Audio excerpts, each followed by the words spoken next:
There are places where time bends, where sound seems to echo from another era, and the air carries stories long forgotten.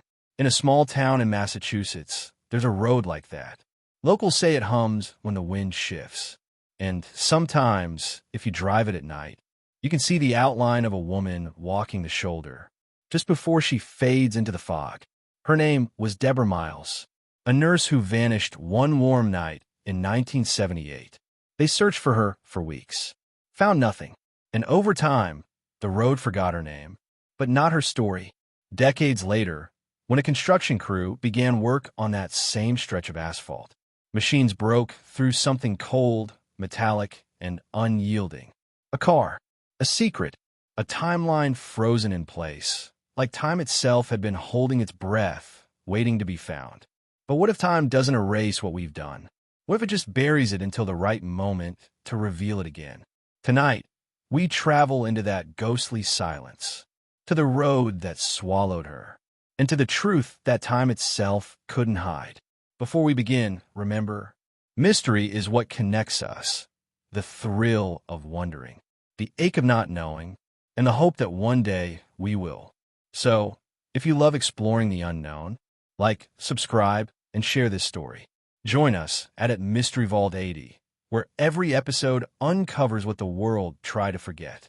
And tell us your thoughts in the comments, your questions, your chills, your theories. Because curiosity is the heartbeat of discovery. Now, let's step onto the road, the one that never gave her back. There's a road in Massachusetts that locals whisper about, an old two-lane stretch where fog moves like ghosts across the asphalt. On certain nights, if you drive it alone, they say you can still see a pale blue car's headlights vanish around a bend that doesn't exist anymore. In 1978, a young nurse named Deborah Miles drove that road every night after her hospital shift. She was gentle, kind, and full of plans for the future, but one night, the road kept her. She never made it home. No crash, no sound, just silence, and a trail that ended in the dark. Her family searched every turn, every ditch, every shadow. Police said she might have run away, or met someone, or lost control. But locals said something different, that the road itself had taken her. Years passed. Seasons changed. The town grew, the road shifted, and Deborah became a story told to warn travelers about the dangers of driving after midnight. Then, in 2023, when the earth along that very stretch was dug up for a new highway, the silence cracked open. Beneath decades of soil and stone, workers found a frozen remnant of the past, an old car sealed by time. Inside it, the missing nurse. Her return didn't end the story. It began something stranger. Some roads don't lead you home. They keep you forever. The morning after Deborah Miles vanished, the air felt heavier in Norfolk County. The hospital halls echoed with whispers, the kind that carry equal parts fear and disbelief. She had left the night before. Same smile, same routine, but the road didn't give her back. Police searched the Highway 43 corridor, a lonely ribbon of asphalt winding through forests and fields. They found nothing. No skid marks. No broken glass. No signs of struggle. Just silence. Locals began calling it the vanishing point. Truckers refused to drive it after midnight. One farmer swore he saw a flash of headlights deep in the woods days later, lights that faded into nothing when he got closer. The police called it hysteria. But old-timers said the road had a history, one built on accidents, disappearances, and strange echoes that came from nowhere.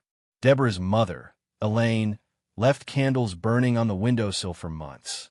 She believed Deborah's spirit was lost, searching for a way home.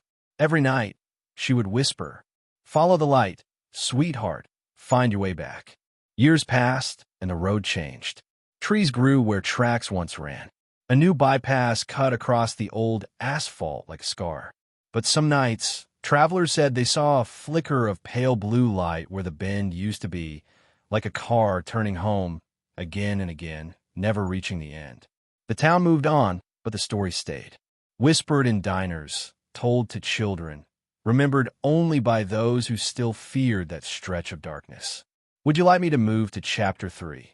Suspect, Secrets, and Theories. where we start exposing potential suspects, contradictions in witness statements, and the mysterious disappearance of key evidence, with separate tone for each niche.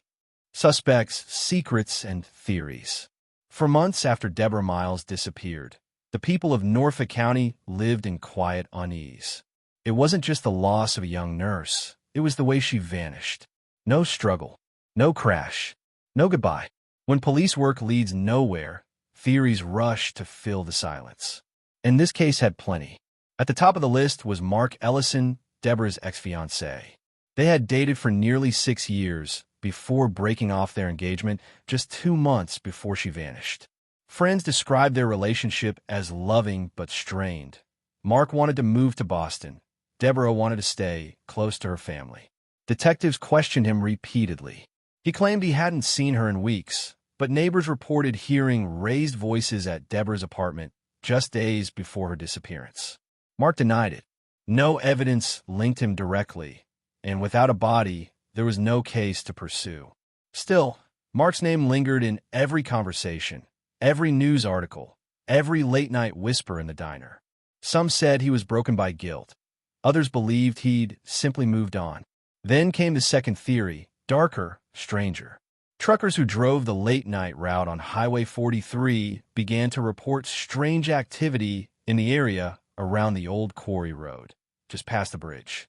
A faint smell of burning oil. Headlights that appeared in their mirrors, then vanished.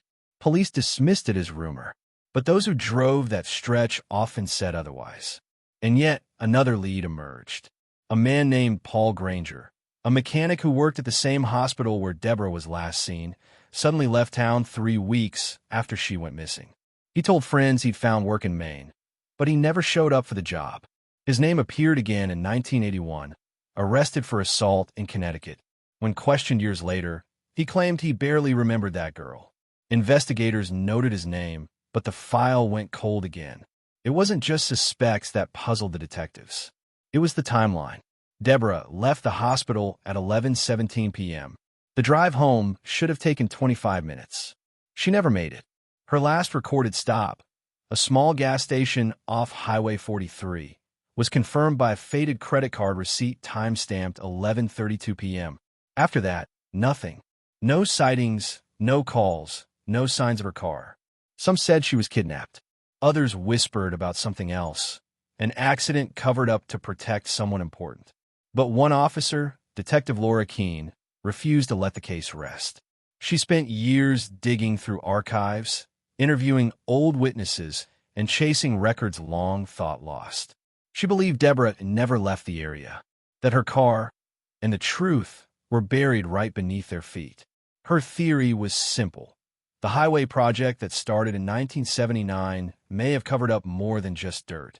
Every slab of new concrete laid on Highway 43 became a symbol of progress for the county. But beneath that progress, something slept. Years later, Laura would say in an interview, "When you stare long enough at an empty road, you start to realize it's staring back." And as construction resumed decades later, expanding that same highway, her words would prove more prophetic than anyone could have imagined. Some secrets don't fade with time. They wait for the right shovel, the right storm, the right moment to come back. The discovery beneath the highway. It began like any other morning at the construction site. Crews were working on the Highway 43 expansion project, just outside Norfolk County, Massachusetts, the same road Deborah Miles vanished on more than 4 decades ago. The date was April 14th, 2023. Excavators were clearing an embankment along an unused section of the road when one of the workers hit something that didn't sound like stone. A dull, hollow clang echoed through the ground. At first, they thought it was just an old drainage pipe or a buried oil drum, common enough along that stretch of highway. But as the soil gave way, the glint of faded blue metal appeared beneath the dirt. The site's supervisor halted the work immediately. When they dug deeper, they realized it wasn't just metal. It was the roof of a car. The workers called the police, and within hours, the area was sealed off. Detectives, forensics teams, and even state investigators arrived. They knew exactly what stretch of road this was and what it might mean. The vehicle was partially crushed, its paint worn to a ghostly silver blue. The license plate was almost unreadable, corroded by time. But as technicians brushed away the grime, the numbers slowly emerged. The final digits matched a decades-old missing persons report, Deborah Miles' 1974 Plymouth Duster. The discovery spread like wildfire. Local news crews rushed to the scene. For families who'd lost loved ones on that same road, it reopened old wounds and old fears. Detective Laura Keene, now retired but still sharp as ever, was called back as a consultant. She had spent years believing this exact thing, that Deborah's car never left the county. When she arrived at the scene, she stood silently for a long moment, staring at the soil-stained metal before whispering, "She's been here all along." The excavation took nearly 2 full days. Carefully, layer by layer, the ground was peeled back to expose the vehicle in full. Inside, the investigators found debris, fragments of fabric, glass, and finally bone. At first, they believed the remains were too degraded for identification. But forensic teams discovered that the environment, compacted earth and absence of oxygen, had preserved enough biological material to test. DNA samples were taken and sent to the Massachusetts State Crime Lab. Meanwhile, the site turned into a kind of grim shrine. Locals left flowers, old photos, even candles along the fencing that surrounded the dig. One note read, "Welcome home, Debbie. We never stopped looking." But what caught investigators off guard wasn't just the car. It was how it was buried. It wasn't a crash site. There were no signs of impact, no broken guardrails, no shattered windshield. Instead, it looked as if the car had been lowered intentionally into a pit and covered with soil and concrete. The official report would later note, "Position of vehicle inconsistent with accident. Possible concealment. Someone had hidden it. Someone who knew exactly where to bury it, and how to make sure it stayed hidden for nearly half a century." By the time night fell, the hum of machinery was replaced by the low murmur of disbelief. The ground that had carried thousands of cars every day had been holding a secret this whole time. For 45 years, the road kept its promise, silent, unmoving, patient. But even silence has an expiration date. And on that spring morning, the past decided to speak. The forensic truth, what the DNA revealed. When the remains from the buried car were sent to the Massachusetts State Crime Lab, no one expected a miracle. 45 years underground, sealed beneath soil, rust, and concrete. It was unlikely that anything viable could survive. But science, like time, has its own patience. Within weeks, forensic analysts extracted trace samples from what was left of bone marrow and a single preserved strand of hair. Using advanced mitochondrial DNA sequencing, they compared it to the samples voluntarily submitted years earlier by Deborah's surviving family members. The results came back a perfect match. After 4.5 decades, the missing nurse had a name again, Deborah Miles. It was official. The woman who vanished on her drive home in 1978 had been found. For many, the discovery was closure. But for investigators, it was just the beginning. As the lab continued to analyze the evidence, a second profile appeared, faint, partial, but distinct. There was another DNA signature inside that car. At first, it was dismissed as contamination, but the pattern matched traces taken from the steering wheel and the passenger side door handle, and it wasn't Deborah's. It belonged to a male individual. When cross-checked through the National DNA Database, the results triggered an automatic alert. The secondary profile matched a record belonging to Paul Granger, the hospital mechanic who had disappeared weeks after Deborah went missing. Granger, now deceased since 2004, had a history of violence and prior arrests across several states, but had never been charged in Deborah's case. His DNA was logged years earlier following his conviction for assault in Connecticut. It was the first concrete link between Deborah's disappearance and another person. The evidence suggested that Granger had either been inside the vehicle or handled it around the time she vanished. Investigators began piecing together the timeline, and what they found deepened the mystery. Witness statements from 1978 placed both Deborah and Paul at the hospital parking lot that night. He had offered to check her car before she left, claiming to hear a strange noise under the hood. Back then, it sounded like a harmless gesture, but in retrospect, it might have been the last time anyone saw her alive. Detective Laura Keene, who had followed the case since the beginning, described that moment as chilling. He had access to her car. He had mechanical tools. And he had time. Yet, one question refused to fade. If Paul Granger was responsible, why bury the car? Why not destroy it, or dump it in a lake, or set it ablaze? The burial seemed deliberate, methodical, as if someone wanted it hidden, but not lost forever. Some investigators believed Granger had an accomplice, someone familiar with the area, someone with the means to access construction equipment at the time. Others suggested something simpler.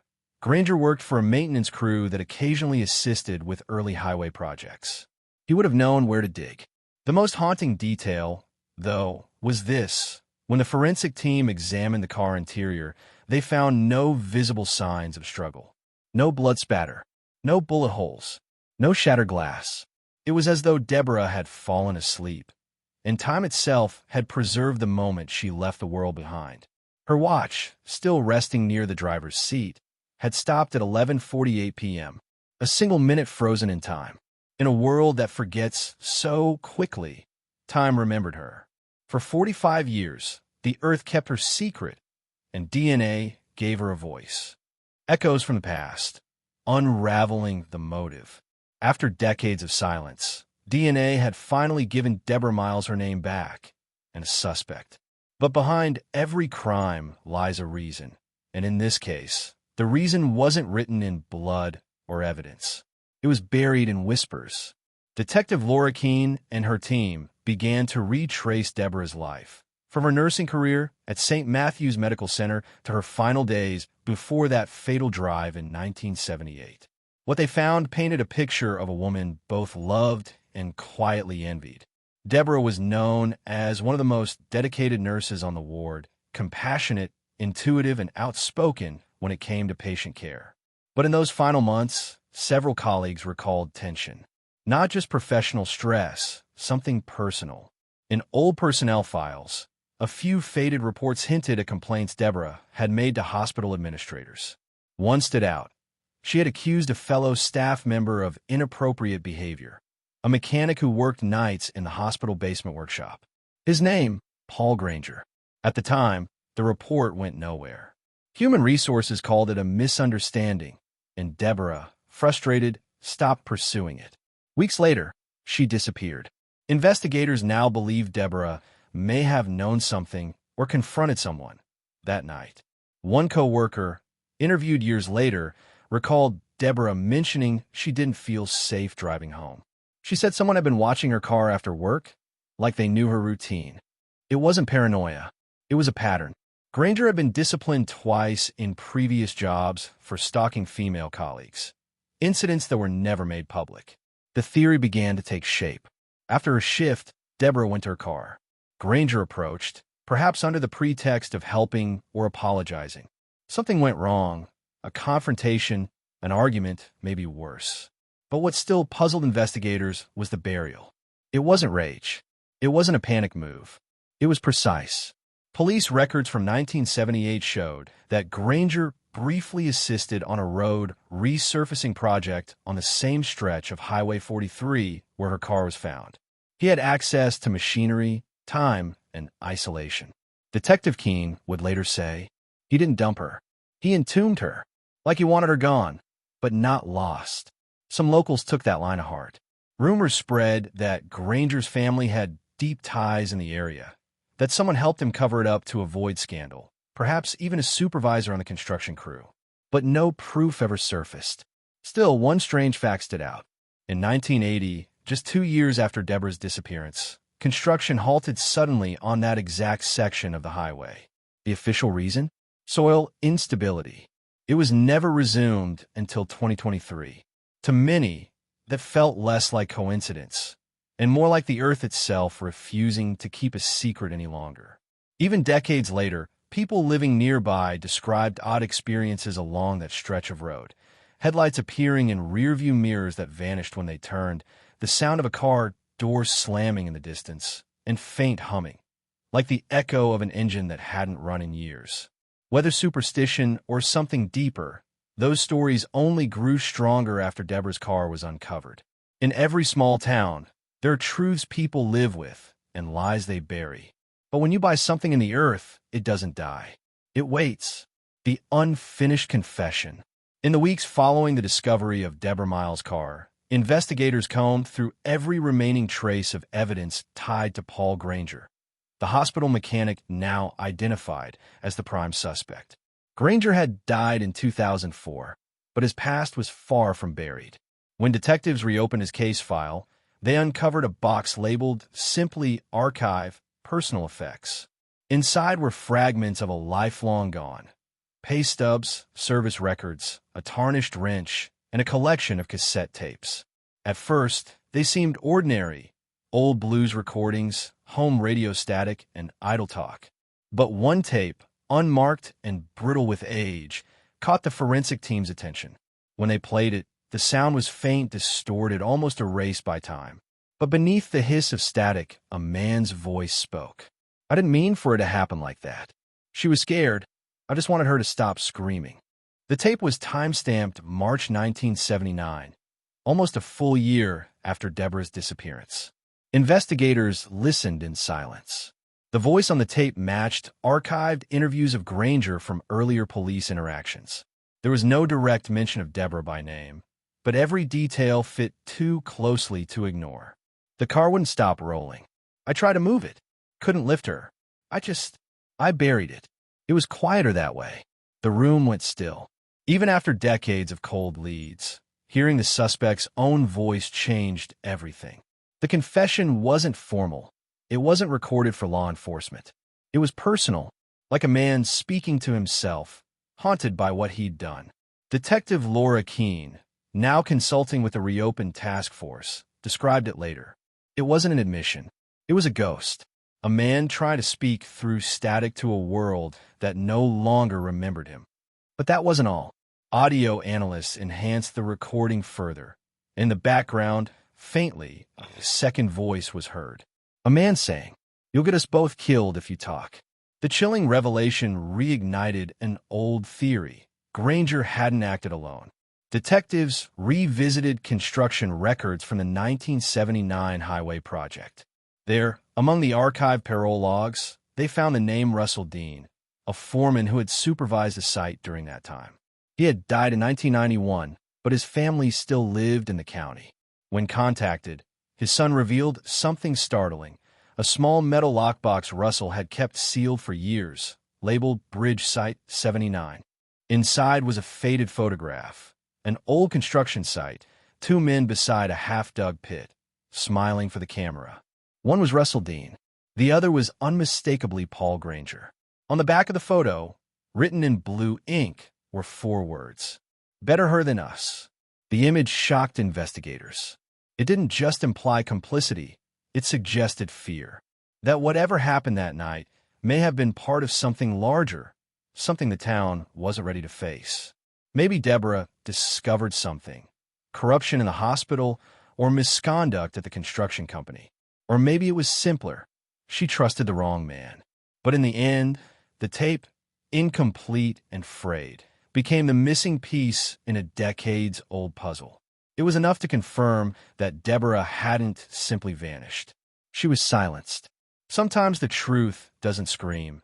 It whispers through old tape, through dust and decay. It waits for someone brave enough to listen. When the town remembered, for over 4 decades, Maple Hollow, Massachusetts, lived in quiet denial.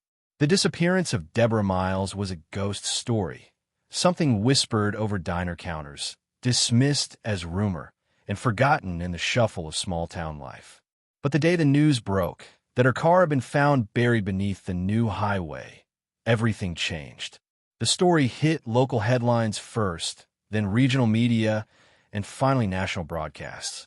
People who had once worked with Deborah came forward. Neighbors remembered her laughter. An old nurse, trembling, confessed she'd always wondered why Deborah never returned for her final paycheck.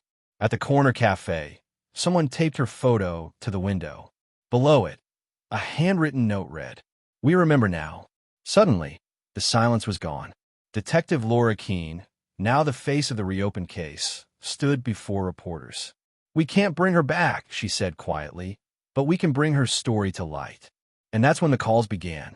A former construction worker, now in his 80s, claimed that the 1979 site was rushed and covered up after an accident no one was allowed to talk about. A retired sheriff admitted he'd been pressured to close the case quickly back then, orders from above.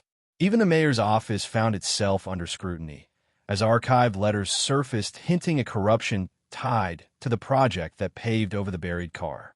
The town's foundations, both literal and moral, began to crack. Old wounds reopened. For some, Deborah's discovery brought closure. For others, it reopened secrets they'd buried alongside her. Reporters camped outside homes. Former officials refused interviews. And the townspeople, once eager to forget, now whispered her name like a curse and a prayer. Deborah Miles, one elderly woman said, clutching her rosary, never really left this town. We just stopped looking for her. Then came the candlelight vigil. Hundreds gathered by the highway construction site, candles flickering against the night wind. The spot where the car had been unearthed now lay silent, cordoned off with police tape. Someone placed flowers there. Someone else played an old 1970s song Deborah used to love, Landslide echoing faintly through static speakers. For the first time in decades, the town stood still. But beneath the mourning, there was fear. The resurfaced audio, the unfinished confession, had hinted at more than one man's guilt. And whispers began to spread once again. If Granger wasn't alone, who else knew? Who else helped bury her? And how far would they go to keep it hidden? Every secret a town keeps becomes a story someone else inherits. Maple Hollow didn't just lose a young woman in 1978. It lost its innocence. That night, under the dim glow of the vigil candles, Detective Keene stood quietly at the edge of the crowd. In her pocket, she carried a small piece of evidence recovered from the site. A nurse's watch, frozen in time. The hand stopped at 9:47 p.m. No one could explain why the clock had stopped. But to her, it symbolized the moment everything changed, the night Deborah's world ended, and the town's long silence began. Some places never forget, Keene said. They just wait for someone brave enough to listen. The secret beneath the bridge. The newly constructed highway bridge stretched across the hollow like a scar, smooth, clean, and modern. But beneath it, the ground still carried the weight of 1978. And that's exactly where Detective Laura Keene and her forensic team returned. Days after Deborah Miles' vigil, an anonymous tip arrived at the station. The voice on the other end was raspy, hesitant, maybe frightened. "You think it's just one body," the caller whispered. "You're wrong. Look under the old supports, the ones from the first bridge." Then the line went dead. For the next week, investigators combed through the construction archives, blueprints, safety reports, employee lists. One name kept reappearing.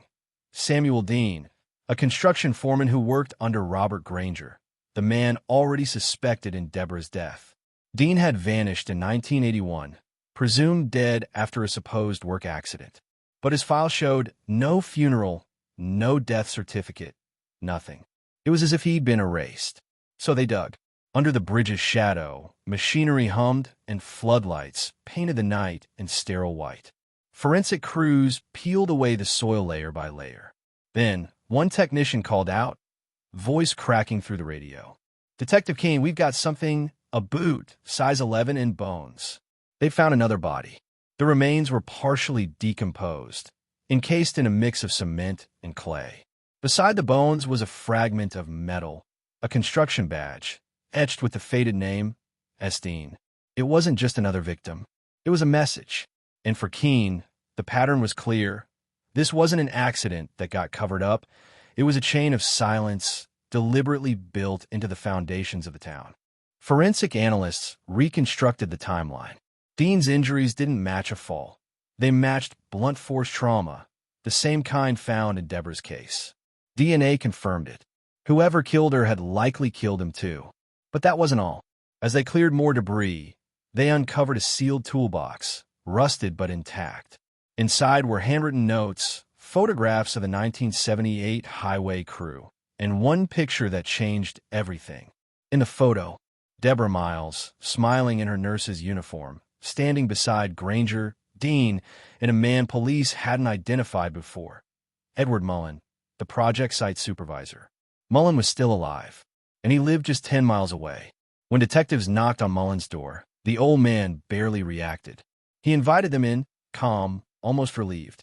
His house smelled of dust and old books. He moved slowly, his hands trembling not from fear, but from memory.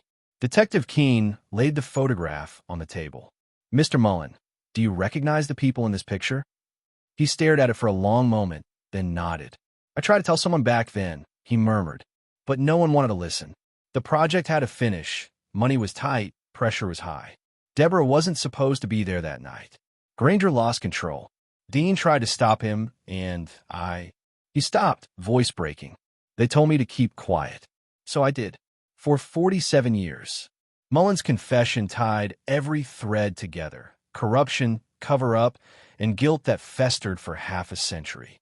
But his words hinted at one more secret. "There's something else buried out there," he said softly. "Not a person, something that proves it all." When investigators returned to the bridge, they dug deeper beneath the support pillars. There, wrapped in a deteriorating tarp, they found a metal lockbox containing company records, payroll logs, and signed orders from town officials, authorizing payments to silence workers after the accident. It wasn't just murder. It was conspiracy, and Maple Hollow's piece was built on top of it.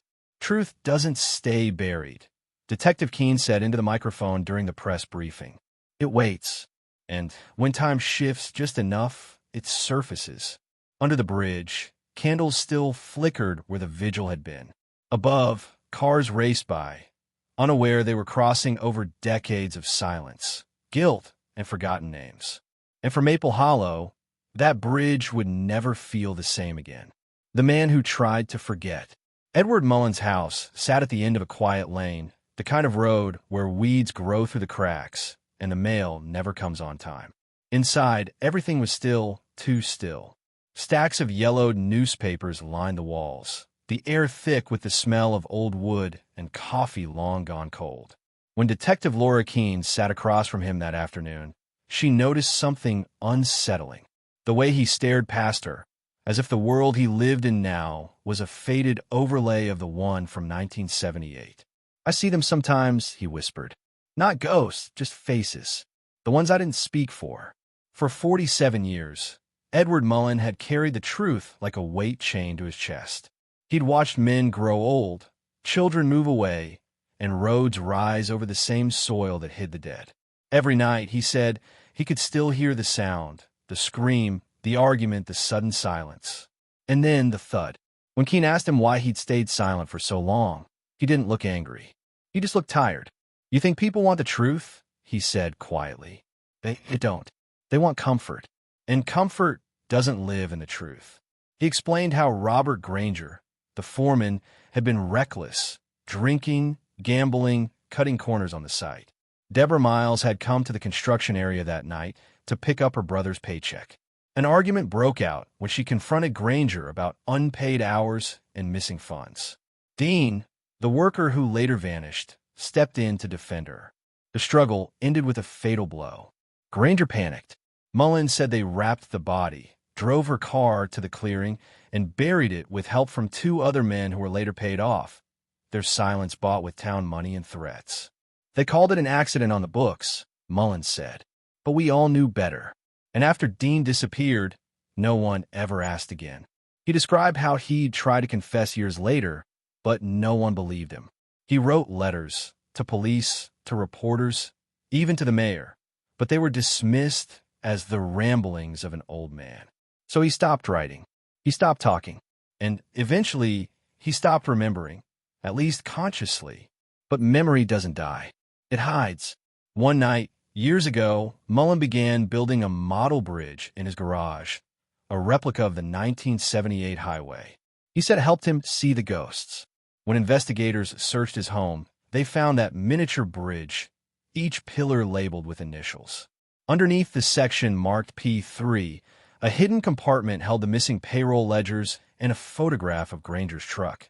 the one that had carried Deborah's body. Even in his guilt, Mullen had preserved the truth, not to forget, but to remember in secret. Detective Keene stood in his workshop that night, flashlight beam cutting through dust and silence. Every tool, every photo, every letter on the walls told the same story. This man had been haunted not by ghosts, but by memory itself. When the press caught wind of the confession, the town split in two. Some called Mullen coward. Others called him brave. But for Keene, one question lingered. Was Mullen confessing out of guilt, or out of something deeper? Because sometimes when a truth stays buried too long, it doesn't just rot, it transforms. And as she looked at the bridge model again, she noticed something chilling. A small, penciled note beneath the structure. One more secret still lies below. Outside, the storm rolled in, rain hitting the old tin roof like whispers of past. Mullen sat by the window, staring into the dark road that once led to Maple Hollow's greatest sin. And in his eyes, you could see it, that flicker of relief mixed with fear. He had remembered, but remembering was just the beginning. The last secret, the note beneath the model bridge, was no accident. It was written in the same tight, deliberate handwriting as Mullen's construction logs from 1978. Just 4 words. One more secret still lies below. Detective Laura Keene stared at the words under her desk lamp that night, the yellow light casting long shadows across the photo of the bridge.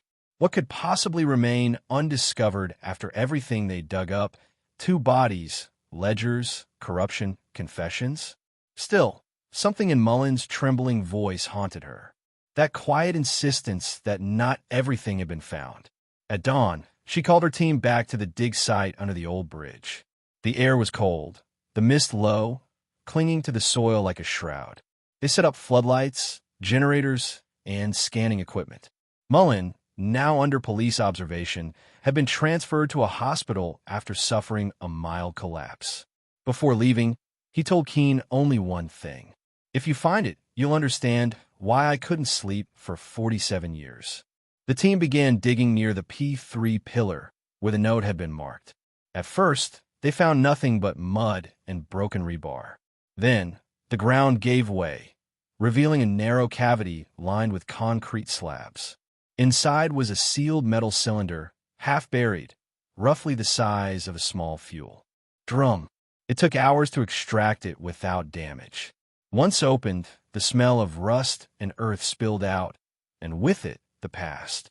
Inside the cylinder, wrapped in oilcloth, were audio tapes, photographs, and what appeared to be city contracts stamped confidential. One tape had a date written in black marker, June 18th, 1978. A man's voice crackled through the static, unmistakably Granger's. He was laughing. Then another voice, Mullen's, younger, tense. You can't hide this, Rob. Someone's going to find out.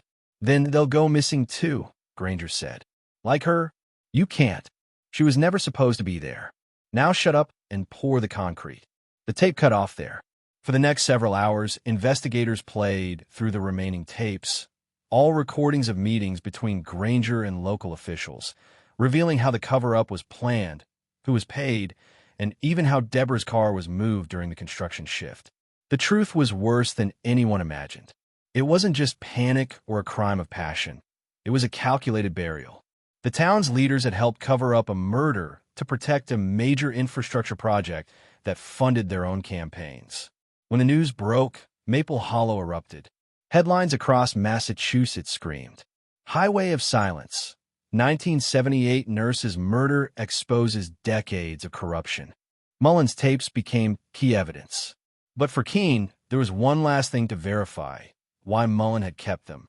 Had he recorded the confession to expose Granger one day, or to bury his own guilt with the others? When she visited Mullen in the hospital, his eyes fluttered open at the sound of her voice. He didn't ask what they found. He already knew.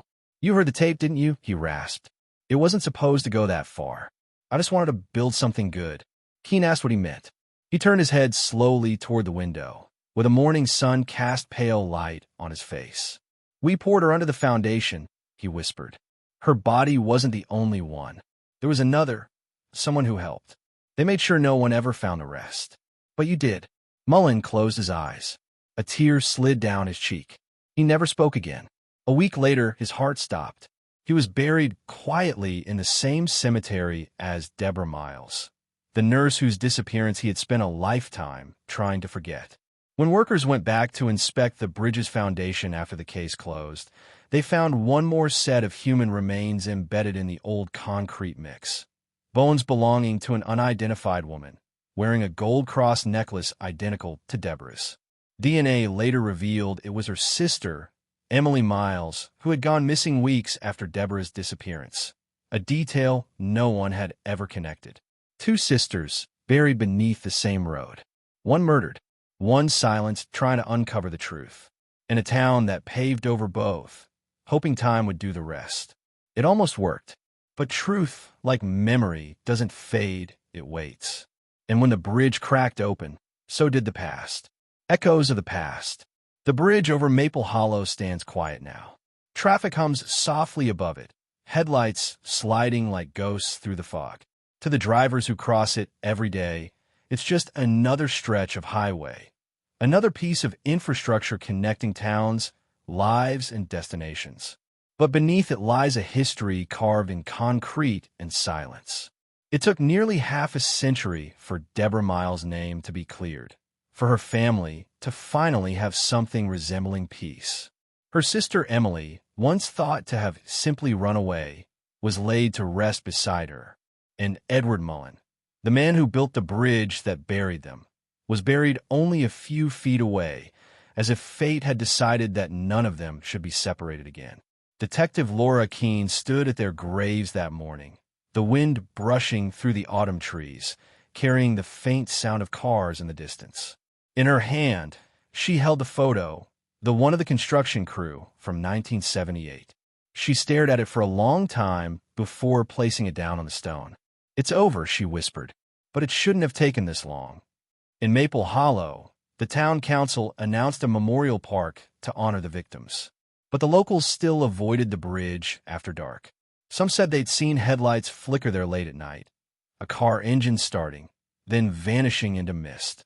Others said they'd heard the faint echo of a woman's voice when the wind was just right. Maybe it was memory, maybe it was guilt, or maybe, as the older residents liked to whisper, the road itself remembered, because time doesn't erase the truth. It only buries it, layer by layer, until someone is brave enough to dig again. For Detective Keene, the case became a reminder that silence is never justice, and that truth has its own kind of gravity. It pulls at the past until something breaks. Sometimes it's a bridge, sometimes it's a person, but it always, eventually, finds a way to the surface.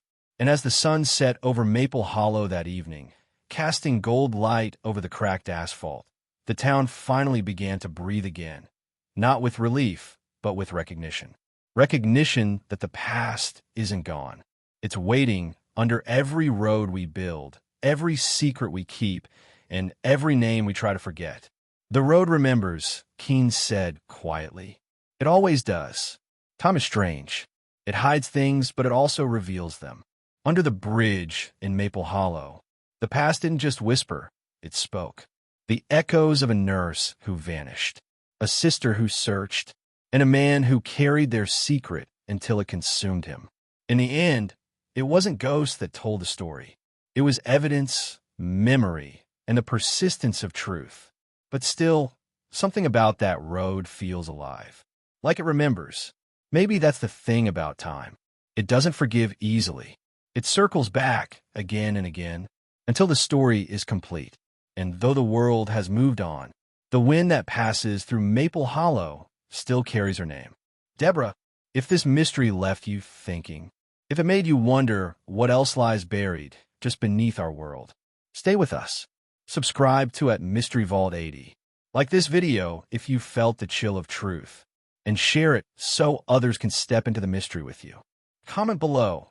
Tell us your theories, your thoughts, your sense of what time really remembers. Because sometimes, it's not the answers that matter. It's that we keep asking the questions. Some mysteries sleep beneath the road, until the wind calls their name again.